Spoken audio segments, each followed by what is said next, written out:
අද පොලිස් කොස්තාපල්ට අප ලැබුණා නේද? ඔබට පේන්න තියෙන්නේ මේක සත්‍ය ජයගත්තා කියලා. ඇත්තටම සත්‍ය ජයගත්තේ නෑ. ජයග්‍රහණය කරා මිනිස්සු රැගෙන ගියා. මොකද මේක සමාජ මාධ්‍ය හරහා වේගෙන් පැතිරලා ගිය කතාවක්.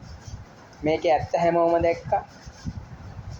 අර ගොම්පාට් දාපු නීතිඥයා කියාගත්ත බුද්ධියක් නැති පුද්ගලයා. ඇත්තටම බුද්ධියක් නෙවෙයි.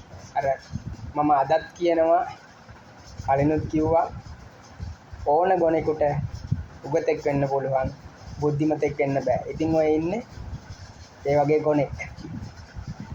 නීතිඥ ප්‍රජාවටම පහරක් එල්ල කරපු පුද්ගලෙක්.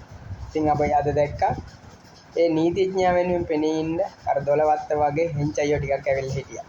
ඒ තත්ත්වෙම නීතිඥයෝ ටිකක්. ඉතින් අපි දැක්කා පොලිස් නිලධාරියාගේ පැත්තට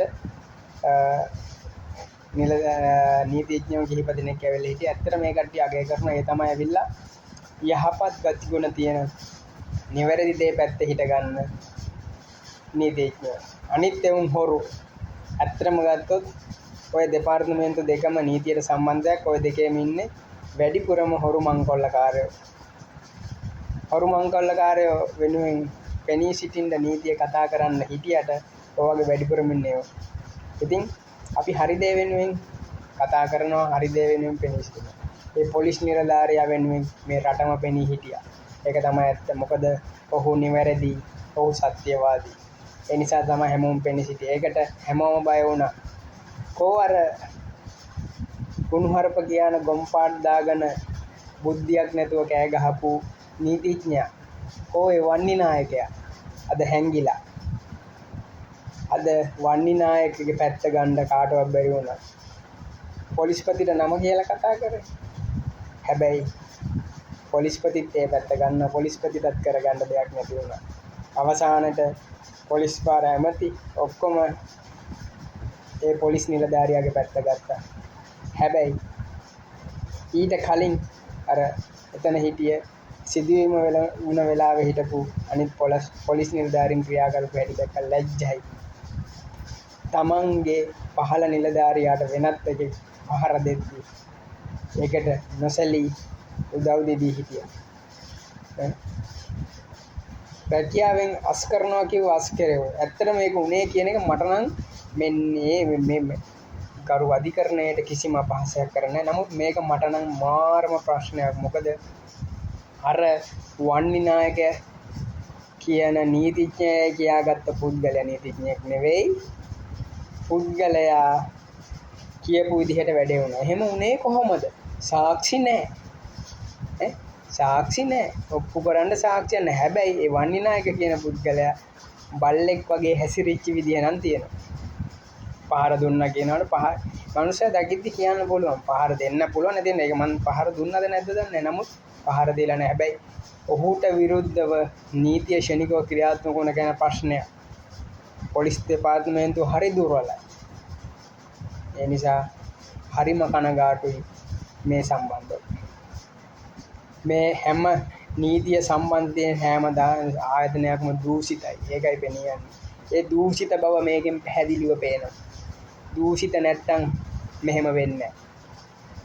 දූෂිත නිසා තමයි ඒ පොලිස් නිලධාරියාට ඊයේ විදිහට නීතිය ක්‍රියාත්මක කරලා නොකරපු වැරද්දකට නීතිය ක්‍රියාත්මක කරලා හිරගත කරේ.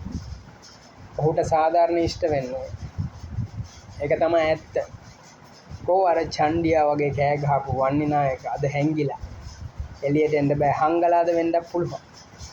මොකද ඔහුගේ චග්ගෝලය තමයි අනිත් ඒවා ඔක්කොම ඉන්නේ. ඔහුගේ කරට අත දාන යන ඒවුන් තමයි ඔක්කොම බලාන යද්දි.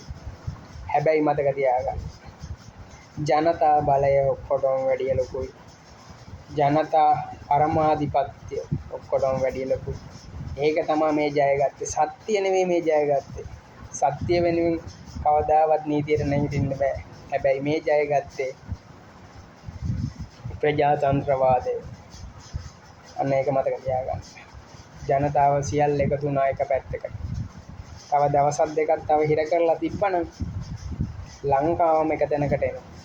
ඒක මතක තියාගන්න. ඒක නිසා මේවා චුප්ප නින්දිත වැඩ.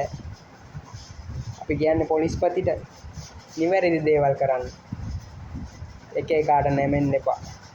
තමන්ගේ රැකියාව හරියට කරන්න. හරියට කරලා නීතිය හරියට ක්‍රියාත්මක කරන්න.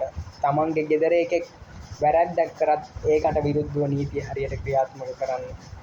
ඒ නිසා නීතිය ක්‍රියාත්මක කරන්න පැකිලෙන්න එපා. බොරු දේවල් කරන්න එපා. පල්ලෙහාම එකාට වෙන නීතියක් අනිකට වෙන නීතියක් එහෙම බෑ. මේ රටේ හැමෝටම ජීවත් වීමේ අයිතිය තියෙනවා. ඒ වගේම හැමෝටම එක හා සමානව නීතිය ක්‍රියාත්මක වේ යුතුයි. ඒ නිසා මම දැක්කා ඒ අදාළ පොලිස් නිලධාරියා නිදහස් කරලා තියෙන හරියට මේ කුඩු ගෙන්නපු රජෙක් වගේ. ඌට අප දීලා තින්නේ ශරීර ලක්ෂයක ශරීර අප දෙකක් සමග තමයි නිදහස් කරලා. ඒතරම් මේ ඔහු හිරගත් ඔහුගේ සිදුවීම වෙච්ච දවසේ ඉඳලා ඔහු නිදහස ලැබෙන දවස දක්වා වෙච්ච සිදුවීම් පිළිබඳ ඒ නීතිය ක්‍රියාත්මක වුණු විදි පිළිබඳ හරිම අපහැදිලිතාවයක් තියෙන්නේ. ඉතින් ඒක පුළුවන් කෙනෙක් ඉන්නවා නම් පැහැදිලි කරන්න පැහැදිලි වෙවිලා මට නම් තේරෙන්නේ නැති හේතුව මෙතන ලොකු කුමන්ත්‍රණයක් තියෙනවා. නීතිය බල්ලට ගිහිල්ලා තියෙනවා. නැත්තම් ওই විදිහේ පජාති වැඩ වෙන්නේ නැහැ. මොකද ඒ පොලිස් කොස්තාපල් කියන්නේ පොලිසියේ ඉන්න පහළම නිලධාරියෙක්. ඒ නිලධාරියාට කොහොමනම් මේ රටේ ඉන්න පහළතම මිනිහටත් ඔය විදිහට ජරා විදිහට තමයි නීතිය ක්‍රියාත්මක වෙන්නේ. කලින් එහෙම වෙන්නේ නැති. හැබැයි අපි මේ ආණ්ඩුවෙන් ඒක බලාපොරොත්තු වෙන්නේ. මේ පොලිස්පතිවරයාගෙන් ඒක බලාපොරොත්තු වෙන්නේ. හැබැයි ලැජ්ජයි, කුජීතයි, නින්දිතයි. පුළුවන් නම් උත්සාහ කරන්න මින් ඉදිරියටවත් නීතිය හැමෝටම එක පොදු ලෙස ක්‍රියාත්මක කරන්න උත්සාහ කරන්න. ගරු උත්තරීතර අධිකරණයට අපි ගරු කරනවා. පොලිසියට නීතිඥයන්ට ගරු කරනවා. හැබැයි හොරුන්ට ගරු කරන්නේ නැහැ. ඔය පොලිසියේ නීතිඥයෝ අතර වැඩිපුර ඉන්නේ හොරු. පොලිසිය ගොඩක් අය හොඳ අය ඉන්නවා. දැන් ඔය ගත්ත නිලධාරියා වෙනුවෙන් ලංකාවම පෙනී හිටියා. නීතිඥයෝ ගත්තොත් නීතිඥයෝ අද පැමිණිච්ච අතලොස්සක් දැක්කද? ඒ ඇවිල්ලා උගත් බුද්ධිමත් පිරිසක්. අර වන්නි නායකලාගේ ගෲප් එකේ ඉන්නේ මොනුන්ද?